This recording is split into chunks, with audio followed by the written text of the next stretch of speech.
بصوا بقى الاكله دي من غير اي مجهود، يعني لا هنقطع بصل ولا توم. تعالوا بينا كده نشوف هنعمل ايه. شايفين الفراخ جوسي ازاي؟ يلا بينا نبدا ونقول بسم الله وعلى بركه الله. اول حاجه جبت صدور وقطعتها شرايح كده، وهجهز لها محلول النقع وحطيت فيه ميه، ليمون، ورق لورا، وحطيت ملح وسكر. تمام.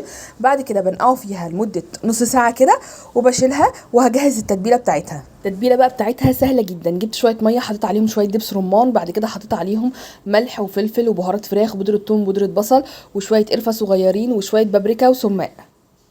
بعد كده هحط شويه من الزيت وهحط ليمونيه. تمام. وبعد كده بقى هميكس كل الحاجات دي كده مع بعض. ريحه التتبيله اصلا حلوه جدا.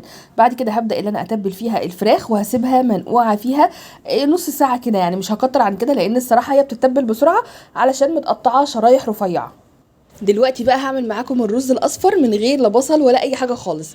جبت شويه زيت، حطيت عليها قطعه من الزبده، وبعد كده حطيت فيها البهارات اللي انا كاتباها دي، وبعد كده حمرتهم فيها. هكون هنا طبعا غاسله الرز ومجهزاه، وهنزل عليها بالرز وهقلبها بقى واحط لها الميه بتاعتها وهسيبها تستوي براحتها. عبال بقى ما الرز يستوي تعالوا نسوي الفراخ. هنا انا جبت الجريل، حطيت عليها سنه صغيره من الزيت، وبعد كده بدات ان انا اديها تشويحه على اليمين وعلى الشمال، وبعد كده على الجنبين يعني، وبعد كده بقيه التتبيله رحت حطاهم فيها، وههدي عليها النار وهسيبها تستوي براحتها. وكلوا بقى احلى فراخ جوسي بجد، وما بتاخدش اي وقت خالص، واكله سهله جدا.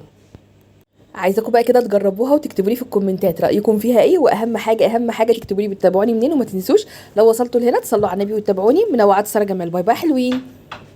بامي.